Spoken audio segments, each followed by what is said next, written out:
65 milliards de dollars en 5 mois contre 1,5 milliard en 11 ans. À vous de juger. 65 milliards pour la guerre en Ukraine, débloquée par les grandes puissances, avec notamment les États-Unis et les pays européens de l'OTAN, les mêmes qui disent combattre les djihadistes dans le Sahel depuis maintenant 11 ans. Les chiffres se passent de commentaires. Mais dans le même temps, de quel droit peut-on blâmer quelqu'un qui dépense son argent à sa guise? Qui le donne à qui il veut?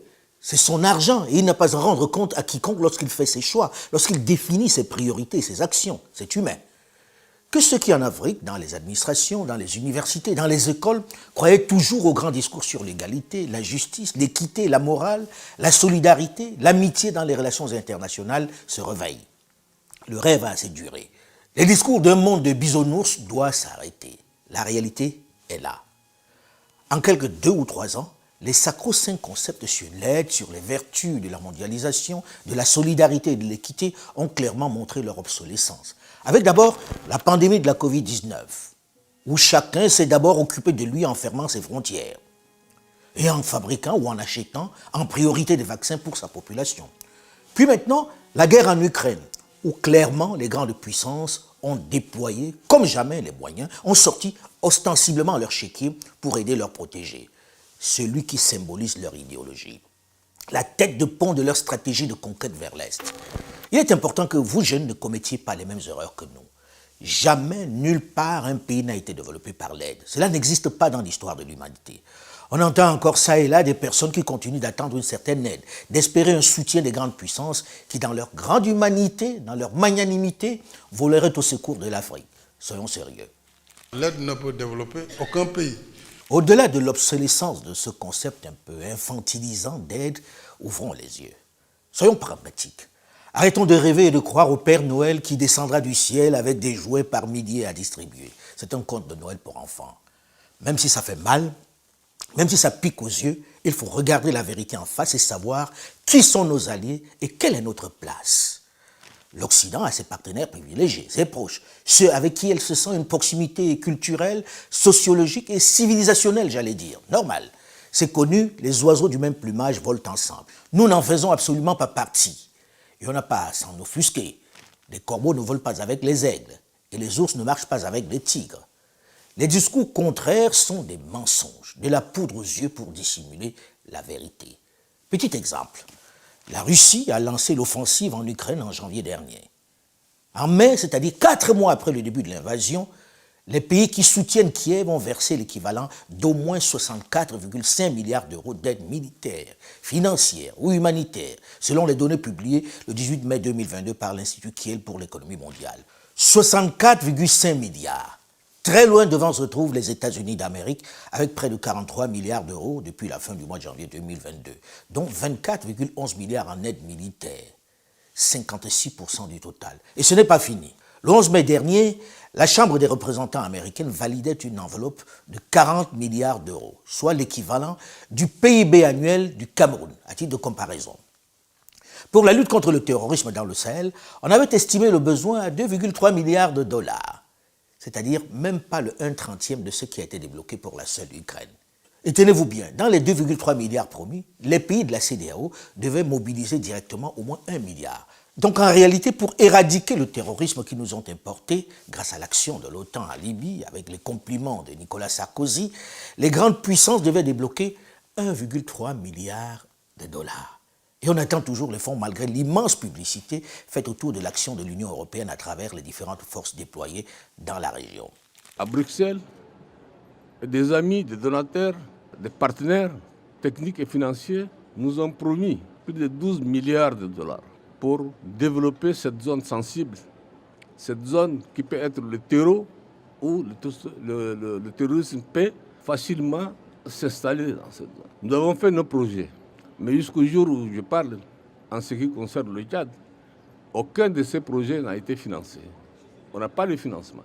Quand on nous donne cet argent, on a créé des structures parallèles qui doivent jouer l'intermédiaire entre nos États. Quand vous dites « on », Monsieur le Président, vous avez dit on va parler franc. Je prends le cas de l'Union européenne. Oui. Oui. Sur tout ce qui a été financé, qu'est-ce qu'on a demandé? 12 milliards d'un côté pour le développement et 400 millions de dollars pour équiper nos armées, pour faire face à la situation de l'agression, de l'insécurité contre le Boko Haram. Sur les 400 millions, rien jusqu'à aujourd'hui. Sur les 12 milliards, rien. On ne peut pas continuer à sous-traiter notre sécurité à d'autres. Nous avons besoin aussi de la solidarité de la communauté internationale, qui est en partie responsable des menaces auxquelles nous sommes confrontés aujourd'hui. Aujourd'hui, c'est débloqué cet argent? Non, je ne sais pas de quel argent il avait pu être question. S'il s'agit de l'argent destiné au G5, ça attend toujours.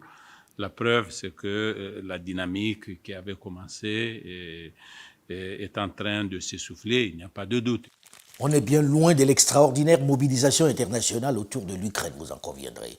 On dira que dans le cas de l'Ukraine, elle a été attaquée, envahie par un pays, la Russie, qui est un État, alors que l'hydre terroriste n'est pas identifiable et est insaisissable. Un peu court comme explication, vous en conviendrez. Et la RDC alors? Pourquoi ne vole-t-on pas à son secours? Il est clairement établi que le Rwanda l'a agressé avec l'Ouganda. Il ne se gêne même plus pour le faire. Mais le Rwanda, lui, bénéficie encore de la rente de la surenchère mémorielle. Personne n'osera le contrarier. Mais ceci est un autre sujet dont on parlera. La RDC aurait dû être un protégé de Washington ou de l'OTAN s'il souhaitait bénéficier du même soutien. Il aurait dû être en Europe aussi. Pas de chance.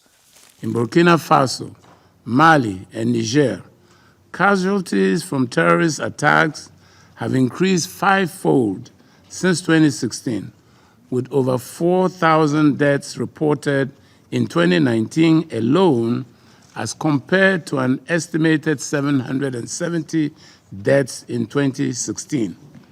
The number of people killed in Burkina Faso has increased from 80 in 2016 to over 1,800 in 2019. Ces chiffres étaient en 2019. 3 ans plus tard, certaines sources plus proches du terrain estiment le nombre de victimes à 10 000 tués. Si le Sahel avait eu le budget alloué à l'Ukraine, c'est sûr, le terrorisme aurait été éradiqué depuis des années dans la région. Et on aurait promu le développement, et cela quel que soit le niveau de corruption des autorités, puisque c'est l'argument que l'on ressort à tous les coups. Ce n'est pas bien de comparer les souffrances, c'est vrai. Et sans hypocrisie, sans faux semblant, c'est bien de voir comment on vaut le secours des Ukrainiens dans la souffrance. Mais je ne peux m'interdire de noter quand même où vont les préférences des Occidentaux. C'est un fait.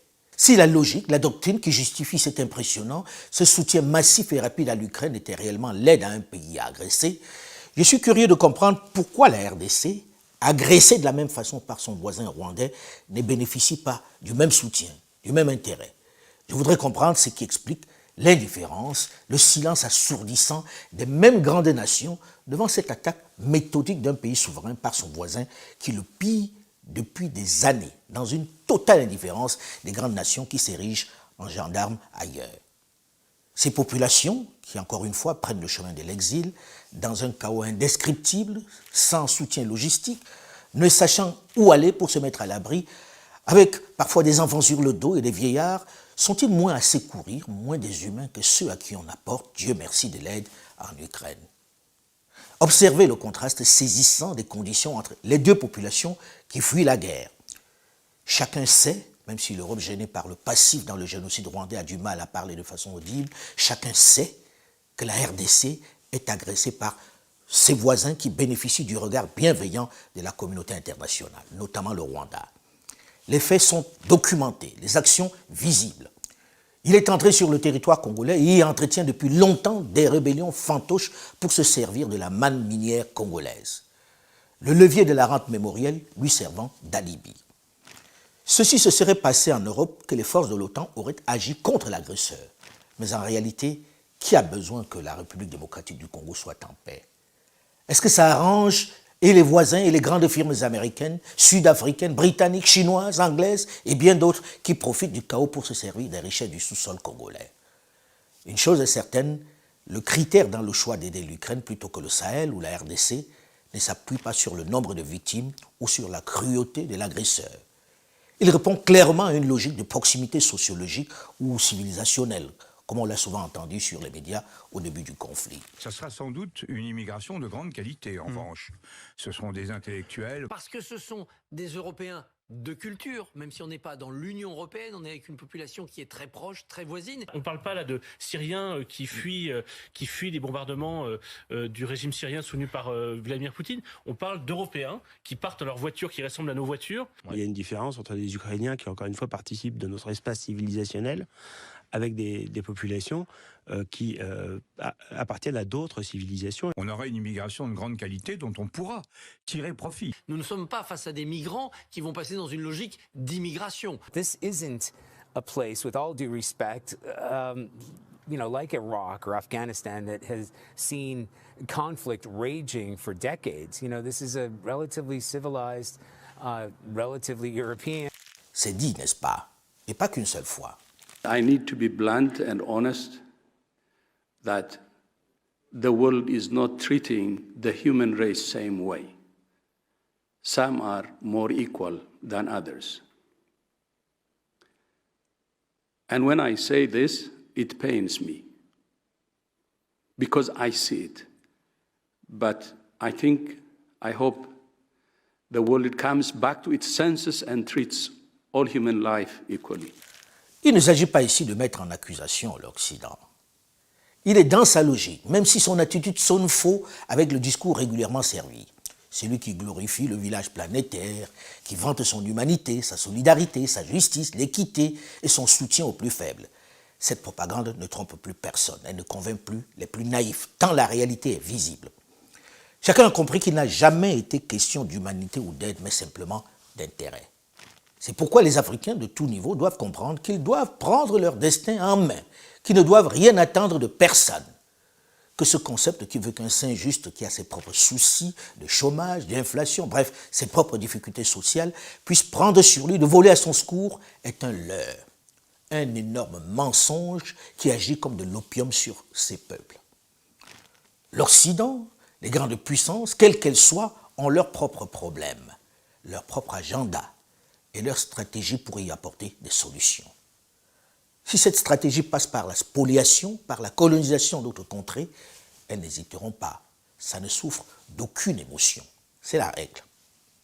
À vous, jeunes Africains, de comprendre cette réalité qui est somme toute logique et de vous organiser pour faire face, pour promouvoir la paix et le développement sur le continent. Vous ne devez attendre l'aide de personne. En face, ceux qui arrivent sont des partenaires avec qui vous devez, sans sentiment, sans émotion, traiter dans votre intérêt d'abord. Il ne s'agit pas de se jeter dans les bras d'un autre, de quitter un maître pour un autre. Non, il s'agit de fixer des critères et de choisir celui ou ceux qui se soumettent à eux. Les règles qui doivent régir la société africaine, vous devez la concevoir par vous-même, sans complexe. Le copier-coller n'a pas marché, la greffe n'a pas pris. À vous de comprendre que vous avez, avec cette grave crise économique et sécuritaire que connaît le monde, une extraordinaire opportunité pour prendre la main. Cessez d'être des diplômés comme nous l'avons été majoritairement pour devenir des intellectuels qui ne se contentent pas seulement d'annoncer des concepts théoriques inadaptés à notre environnement pour créer votre propre monde, pour apporter des solutions concrètes, pour ne pas vous aligner sur des idées conçues par d'autres. Je le dis parce que ces derniers temps, j'ai peur. J'éprouve le sentiment qu'après la terrible crise de la Covid qui a déstabilisé nos économies, toutes les grandes résolutions prises pendant le confinement semblent peu à peu oubliées. Avec la guerre en Ukraine qui vient encore nous montrer notre fragilité alimentaire, il ne s'agit pas de se contenter de dénoncer la responsabilité de la Russie, coupable de la pénurie de blé sur le marché, comme le font pas mal de spécialistes. Les faits sont là. Le monde entier est impacté. Il ne s'agit pas de s'évertuer à démontrer la responsabilité de l'autre dans la tragédie que le monde traverse. Cette crise démontre un peu plus la fragilité alimentaire dans laquelle nous sommes installés. Nous voilà désormais, plus que jamais, contraints de négocier notre ration de blé auprès de la Russie. Je suis venu vous voir pour demander de prendre conscience que nos pays, même s'ils sont éloignés du théâtre, sont des victimes de cette crise au plan économique. Au-delà du panache et du courage du président Macky Sall, président de la Commission de l'Union africaine, qui a montré le changement de paradigme en allant lui-même en Russie pour négocier l'approvisionnement en blé de l'Afrique auprès du paria du moment, Vladimir Poutine, sans complexe et avec fierté, faisant fi de ce que diront les grandes puissances, rappelant qu'il s'agit d'achat et pas d'aide, au-delà donc de ce geste salué par l'immense majorité des Africains, se pose tout de même une question qui doit nous interpeller tous. Comment ce vaste continent, avec une telle réserve de terres arables, peut-il être à ce point dépendant de la production de deux pays aussi vastes soient-ils, la Russie et l'Ukraine? Sommes-nous aussi nuls, aussi incapables de produire par nous-mêmes ces denrées? Et si on faisait de cette crise une réelle opportunité? Et si on en profitait pour développer une autre façon de consommer chez nous? L'homme libre est celui qui se nourrit par lui-même. Il n'y a pas d'espoir d'indépendance si vous ne pouvez produire l'essentiel de ce que vous mangez. La main qui donne est toujours au-dessus de celle qui reçoit. Alors c'est le moment de passer à l'action. Comment remplacer le blé ukrainien ou russe dans nos assiettes? Par quoi le remplace-t-on? Ceci doit être notre priorité. L'Afrique qui se développe, c'est aussi l'Afrique qui se nourrit par elle-même et contribue à nourrir le monde, en modernisant et en valorisant ses filières agricoles de pêche et d'élevage. On a abandonné d'abord notre alimentation naturelle. L'Europe, c'est un peu le continent du blé. L'Amérique, c'est le continent du maïs. L'Asie, c'est le continent du riz. Et l'Afrique, c'est le continent du mil. Et le mil, on nous l'a fait lâcher. On nous a fait abandonner le mil, on nous a importé le riz d'Asie. Maintenant, on ne sait que manger du riz et on n'en produit pas assez. On ne sait que manger du pain, on ne produit pas de blé. Donc, on est structurellement dépendant. C'est ça le problème de fond. Après, on va dire, oui, les prix ont augmenté. Mais oui, parce que nous ne maîtrisons ni la production, ni les chaînes logistiques. Mais nous sommes totalement à la merci de la conjoncture. Et il faut que nous changions aussi nos habitudes alimentaires. C'est très difficile. Parce qu'un peuple qui, pendant un siècle, mange du riz, tu ne peux pas te réveiller, tu le dis, vous ne mangez plus du riz. Mais la réflexion, elle est profonde. Il faut qu'on la voie. Moi, j'aime bien nos amis ivoiriens. Ils sont très fertiles dans l'imagination, mais surtout, ils mangent local. C'est le attiéké, c'est le, voyez-vous, poulet et poissons braisés. Hein? Pour les bicyclettes, c'est plutôt nos amis du Burkina. C'est le Burkina. Mais ils ont la loco. La loco, c'est la banane locale. Donc là, la nourriture, elle est là. Mais au Sénégal, c'est pain beurre, hein, du pain beurre, pain chocolat. Bon, tout ça n'est pas produit ici. Ensuite, c'est le tiep, le riz. Non, c'est pas possible. En réalité, la situation est grave. Regardez ce petit déjeuner type pris par des millions d'Africains de ce que l'on appelle la classe moyenne. Regardez cette assiette. Sur cette table, on a l'illustration parfaite de la dépendance de l'Afrique dans sa consommation au monde. Cette assiette de viennoiserie, la farine vient d'Ukraine ou de Russie. Le seigle que l'on a mis dessus vient également d'ailleurs. Donc ce pain est constitué de produits venant de l'étranger. Le croissant, nous sommes dans le même schéma, exactement dans le même schéma. La farine de blé vient d'ailleurs. Allons plus loin. Pour manger ce pain, j'utilise du beurre. Ce beurre, président, il vient d'ailleurs. Il ne vient pas d'Afrique, ce n'est pas du lait fait en Afrique. On aurait pu le produire ici, mais il est encore arrivé d'ailleurs, d'Europe. Ici, nous avons de la confiture de fraises qui va accompagner ce pain. Il est également fait ailleurs. Il nous arrive de France. À côté de ça, nous avons une omelette classique. Dans cette omelette classique, nous avons des champignons. Ce champignon, arrivé en conserve, nous arrive également de France. Donc, sur cette table, nous avons également cette saucisse. La saucisse qui est là présente est arrivée en conserve. C'est de la saucisse venue de France également. Donc, sur cette table, qu'est-ce qui est finalement africain?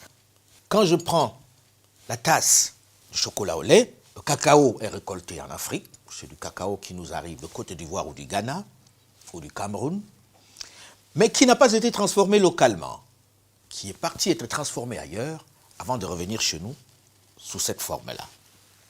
Il est accompagné du lait qui n'est pas africain. Donc je cherche sur cette table, finalement, ce qui est africain.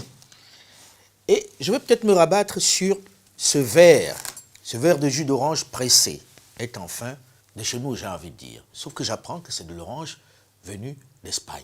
Donc là encore, même le jus de fruits pressé n'est pas à nous. Heureusement qu'il y a quelques initiatives comme celle-là qui de plus en plus utilisent nos propres produits pour fabriquer de la confiture, par exemple comme celle du fruit de la passion ou du fruit du baobab que nous avons ici, qui enfin mettent par la grande porte certains produits africains sur nos tables. Cette assiette de fruits qui est composée au moins, et c'est là où on est un peu plus africain, de la mangue qui vient du Sénégal, de la papaye qui vient également de la sous-région ouest africaine, mais le raisin au-dessus est arrivé de France.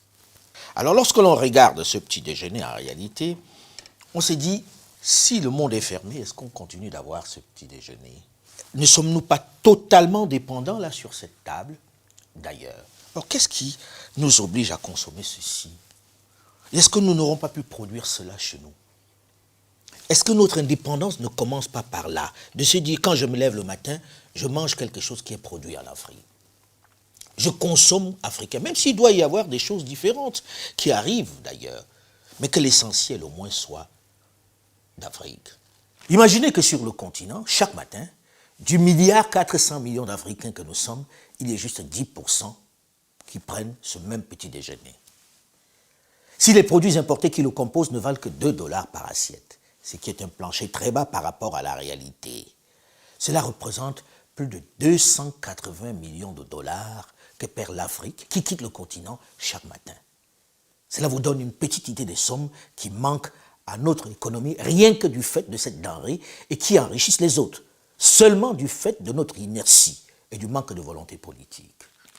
Regardez, ça c'est quoi ça? C'est le pain ici, ça c'est 4 francs. Non, c'est creux. C'est creux, ils sont fâchés. Et ça se comprend. Ils sont quelques-uns à avoir déjà entrepris de passer à l'action, de remplacer ces produits importés qui nous rendent si dépendants. C'est le cas de Guy-Marcel Nganta, dans sa boulangerie de Yaoundé au Cameroun. Nous façonnons donc ce pain qui est fait à base de farine de patates. Il est enrichi et également aux différents légumineux que vous avez vus pour apporter une alimentation assez sensible à la nutrition de la population. Le goût est vraiment différent. Dans le pain made in Cameroun, on peut ressentir qu'il y a des ingrédients, si on peut dire naturels, comme la patate. Voilà, donc le goût, quand on mange, et ça remplit plus le ventre. Même démarche pour Amadou Gueye, le président de la Fédération nationale des boulangers du Sénégal. Ça, c'est du pain nebedaï. Hein. Le nebedaï, c'est du moringa, c'est la couleur verte. C'est normal, hein. Il y a des vertus très nutritionnelles pour la santé. Là, c'est du pain kéré. C'est-à-dire qu'on a mis 15% de mil et 15% de couscous. Ça régule sur le flux intestinal. Hein. C'est important pour les fibres. Donc, c'est pourquoi nous conseillons les Sénégalais à surtout manger les pains à base de mil, maïs, comme ça. mburu bi moom wax dëgg yàlla boo ko lekkee moom da ngay sentir ni yow lekk nga mburu te diis na quoi tamit te prix bi cher 100 francs lay jar amaana accessible na ci kenn ku ne. Le patriotisme économique doit prévaloir. Il faut que l'État du Sénégal appuie non seulement les producteurs, les transformateurs de céréales locales, les boulangers, cette chaîne de valeur.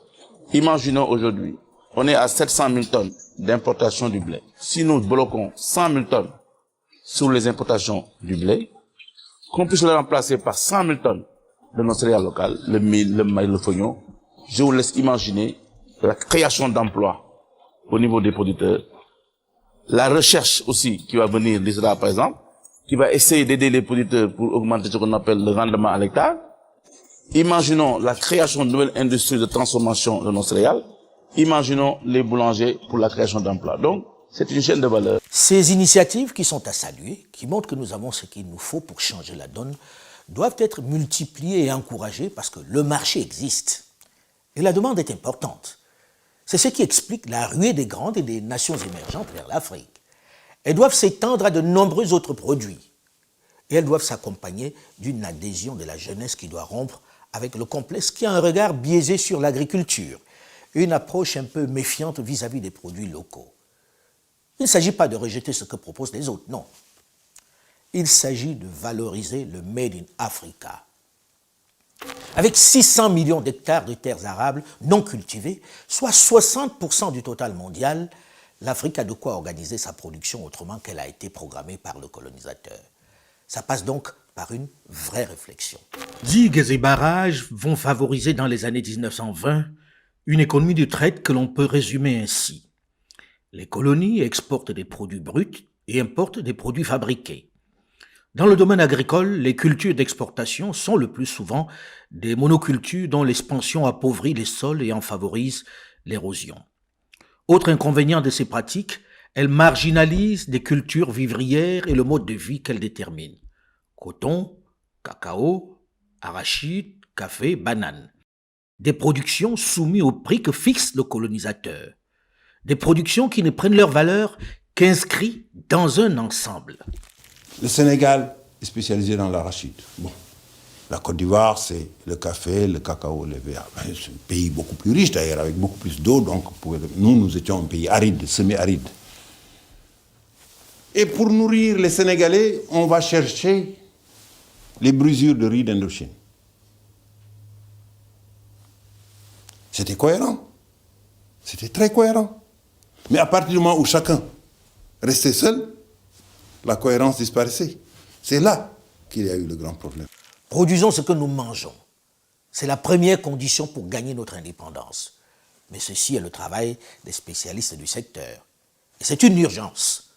Stop au discours, passons aux actes. Les privés ont commencé, aux dirigeants de créer l'environnement, de permettre la naissance des champions dans le domaine de l'agro-industrie. Ce serait une grosse humiliation si, passé la crise actuelle, dans 5 ans, nous attendons toujours le blé russe et ukrainien pour nous nourrir. Cela conforterait un certain nombre de personnes dans l'idée de notre propension à la farniente, de notre incapacité à nous prendre en main. L'heure est aux solutions. Et ce à quoi on assiste en ce moment sur le continent traduit cette réelle volonté de la jeunesse. Aux dirigeants de créer le cadre, l'environnement économique favorable, avec des mesures d'accompagnement qui tiennent compte de l'urgence de se prendre en main. À ces dirigeants de montrer leur réelle volonté en créant les conditions pour l'éclosion des champions locaux. Personne ne viendra développer l'Afrique à notre place. Personne. C'est à nous de multiplier les Dangote, les Olemelou et autres milliardaires qui investissent dans de nombreux domaines et qui ne planquent pas leur argent chez les autres, mais le font fructifier sur place, dans le pays. C'est avec eux que l'Afrique prospérera. Et souvenez-vous, l'Afrique est le seul continent doté de toutes les ressources naturelles et humaines pour se développer. Le seul continent qui n'a pas besoin d'aller les chercher ailleurs, avec 54% des réserves mondiales de platine, 78% de diamants, 40% de chrome, 28% de manganèse. 19 des 46 pays d'Afrique subsaharienne possèdent d'importantes réserves d'hydrocarbures, de pétrole, de gaz, de charbon ou de minéraux. Et 13 pays explorent actuellement de nouvelles réserves et l'inventaire n'est pas exhaustif, croyez-moi. Si dans une dizaine d'années l'Afrique n'y arrive toujours pas malgré la prise de conscience, c'est qu'elle doit avoir un réel manque en elle-même. Et dans ce cas, il faudra arrêter de chercher le ou les auteurs de son retard, de son sous-développement ailleurs pour l'identifier en elle-même. On sait désormais que nous avons tout ce qu'il nous faut. On sait désormais que nous ne devons rien attendre de l'autre. On sait désormais que l'autre a besoin de nous, de nos matières premières. Peut-être avons-nous besoin de sa technologie, mais nous tenons ce dont le monde a besoin. On sait désormais que notre nombre est un atout, que notre jeunesse est un avantage réel, que nous sommes un important marché. Alors, arrêtons de nous lamenter et mettons-nous en ordre de bataille. Vous, jeunes, en avez la capacité. C'est le moment, celui de passer à l'action. Moins de discours et plus d'action. Je voudrais vous remercier pour votre soutien constant et votre fidélité à ma chaîne YouTube, Alain Foka Officiel, qui connaît un développement prodigieux. Pensez à liker si vous avez aimé. Et surtout, n'oubliez pas de vous abonner. C'est gratuit et cela me fait vraiment plaisir. Vous êtes déjà plus de 380 000 abonnés en moins de 15 mois. Par ailleurs, vous pouvez également me retrouver sur mon compte Twitter, Alain Foka 2005, qui attend toujours sa certification. sur ma page Facebook Alain Foka 2005, sur mon compte TikTok, LinkedIn et Instagram. Surtout, méfiez-vous des faux comptes à mon nom qui continuent de circuler. Méfiez-vous de tous ces comptes LinkedIn qui vous demandent de l'argent, comme celui d'un certain monsieur Njoya au Cameroun, qui se fait passer pour moi pour monter des arnaques. Faites attention à tous ces cybercriminels qui polluent notre engagement pour le continent. Ils doivent être combattus et éradiqués.